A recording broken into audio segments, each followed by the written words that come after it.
নমস্কার বন্ধুরা।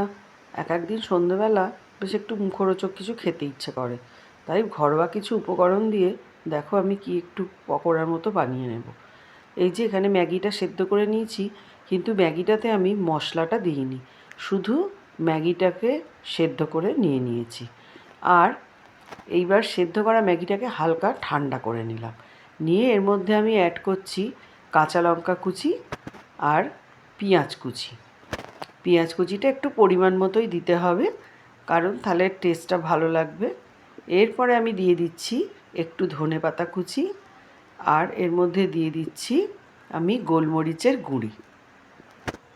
এইবার আমি এর মধ্যে অ্যাড করব ওই যে ম্যাগির দুটো মশলা, ওই মশলাটা এটার মধ্যে আমি অ্যাড করে দিলাম।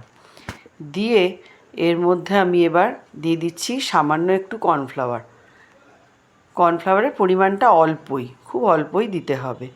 এবার কর্নফ্লাওয়ারটা দেওয়ার পরে আমি এর মধ্যে একটা ডিমকে ফটাস করে ফাটিয়ে দিয়ে দিলাম। এবার ডিমটা দেওয়ার পরে এটাকে আমি ভালো করে পুরোটা একসাথে মাখিয়ে নেব, আর অ্যাড করে দিচ্ছি সামান্য একটুখানি নুন। এইবার এটাকে আমি মাখাচ্ছি ভালো করে, এটাকে মাখিয়ে নেব। এই দেখো, এই মাখাটা একদম রেডি হয়ে গেছে। এদিকে কড়াই তেল বসিয়ে দিয়েছি। এবার একটা একটা করে পকোড়ার মতো ছোট ছোট করে আমি এর মধ্যে দিয়ে দিচ্ছি। এটা একটু কম আঁচেই ভেজো, কারণ একদিক পুড়ে যেতে পারে, তাই কম আঁচে ভেজে বেশ হালকা ব্রাউন ব্রাউন করে এগুলোকে ভাজতে হবে।